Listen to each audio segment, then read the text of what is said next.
العب يا مرحبا كيسة، فيكم العب يا شباب. زياد يا كيسة. اليوم أنا دخلت لعبة روم ضد شاب مصري من وهنجيله الصعيد ام من اللعبه محافظة احمد. انا أسيوط طالع. يعني انا بالتحديد. طالع.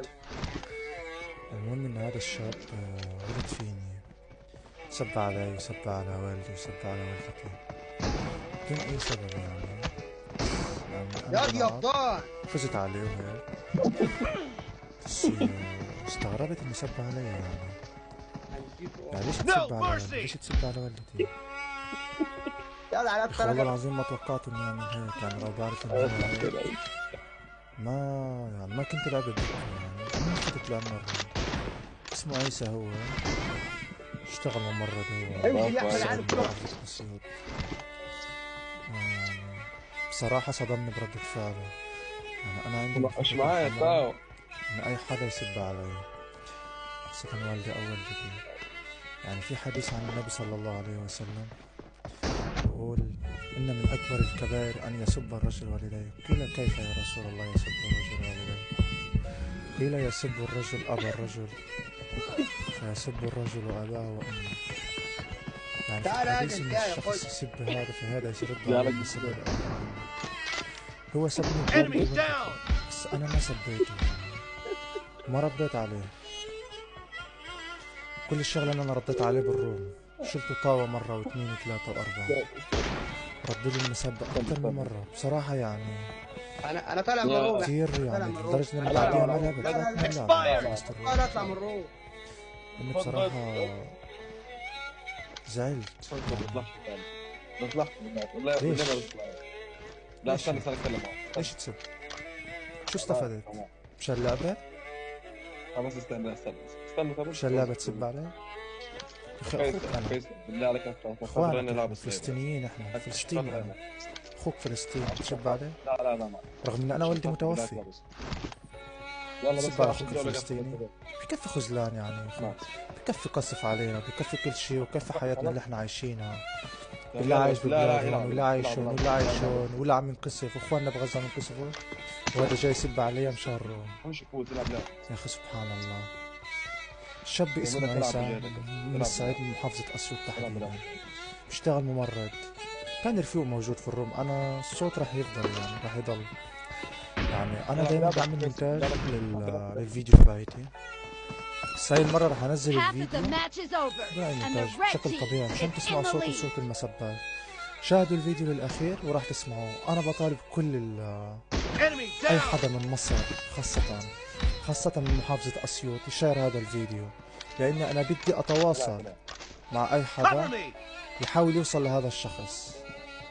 هو بيشتغل بمشفى، ممرض هو، ما بعرفش كيف هيك إنسان خريج كلية تمريض يكون هيك تعال ثقافته. خش مش ولد تعال. صغير، يعني واحد 27 سنة عم فولي إنه عقله كبير. فاهمين علي؟ أنا كل اللي طالبه إنه الكل يشير هذا الفيديو. أنا بدي هذا الفيديو بس يوصل، بلاش يعني يوقع في إيد حدا بلاش يا اسطى. بلاش بلاش بلاش مصر، طاوة يكون بلاش. بلاش طاوة. بلاش. بإيده يقدر بلاش يوصلني يا لهذا اسطى. الشخص، بلاش. أو هو يوصل إنه يجيب لحق إنه هذا الشخص ما عادش طاوة. كان محافظ، مش إن كان طاوة. ما وزير، عادش إن طاوة كان بالله. كان ما كان. المهم إن أنا بدي أوصل لهذا الشخص. هاي الفكرة كلها، لأن أنا والدتي ما ربوني مشان أجيبهم اللعنة وأجيبهم المسبات. عن Killing جد spree for the يا أخي، blue إحنا بنقول team. إحنا وشعب مصر إخوة، رغم الخذلان اللي إحنا عايشينه، بنقول إحنا الفلسطينية والمساروة إخوة.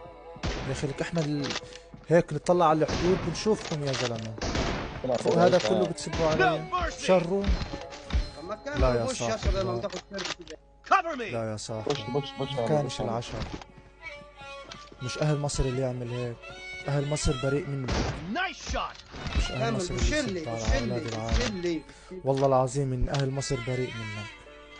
أنا بعرف المصريين خاصة من الصعيد مش معروف يعني بشهامته برجولته بحكيه اللي منيح، بس هذا الشخص صدمني لأنه صعيدي، وأهل الصعيد معروفين بأخلاقهم، تربيتهم، وإنهم عالم شبعانة، معروفين بكل شي منيح. بس إن هيك شخص يخوى على شو وش لعبة. تبعك عليه عريس؟ اقسم بالله يا اخواني إن انا من جواتي كثير مجروح. شو قلت لك معلش. انا من وقتها يعني قاعد هيك بفكر انه ليش. عيب عيب عن جد، والله العظيم ان انا عم بحكي من كل صميم قلبي. مو بنصح اي حدا يسب، اقسم بالله يا اخوان ان المسبة هاي عند الله اجرها، يعني مش اجرها، قدرها كبير، احنا بنستهين بيها كبشر، انما هي عند الله قدرها كبير. كيف تسب على والد هذا وتسب على والدة هذا؟ يا اخي افرض هذا والده بتعرف كيف توفى، بركي شهيد، بركي مات مريض، بركي مات كذا، شو ما كان كانت الموتة، بس ما في حدا مستحيل يرضى انك تسب على والده. صعب ترى والله العظيم، كتير شعور صعب، خاصة انه شخص بعيد عنك من خلف الشاشات عم بيغلط عليك. والله ماله. لكن انت لو في وجهي تقدر تغلط فيني هيك؟ اقسم بالله يا زلمة ما بتقدر، والله العظيم انك ما بتقدر. تحيات الشعب مصر، مشكورين يا عمي.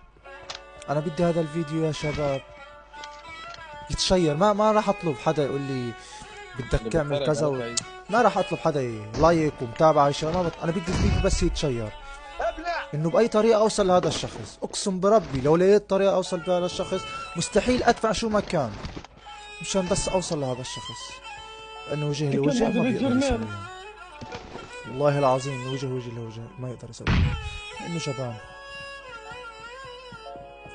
الفيديو كله يتشير، اي حدا يشوف الفيديو شيره، خاصة اهل مصر وباسيوط، في عندي متابعين، يعني عندي متابعين من مصر موجودين كتار، كلكم شيروا الفيديو، خليه يوصل لاي حدا. ممكن ما انت تقدر تساوي شيء بس في غيرك ممكن يساوي شيء. وفعل هاشتاج كنا معك يا قيصر، كل فاعل هاشتاج شير الفيديو اكتب على الفيديو من فوق كنا معك يا قيصر، هاشتاج كنا معك يا قيصر، حقك رح يرجع، وانا حقي فعلا لازم يرجع، وانا يعني الله يسامحه، بس اذا والدي ولا والدتي يسامحوه هذا شيء عند الله، هم بيختاروه، يا اما يسامحوه يا اما لا. انما انا مالي ذنب بان انا اشيل هيك حرمانية، حرمانية ان انا اسب على ولدي، لانه لما سب كان انا اللي سبيت يا اخوان. والله اني والدي ووالدتي عندي اعزاء علي، وكل واحد حط مكانك، حط حالي مكانك، اني والدك ووالدتك بيتسبى عليهم. تخيل هيك تسمع مسبة والدك ووالدتك. السلام عليكم، سلام، شيروا الفيديو، كله فعل هاشتاج كنا معك يا قيصر.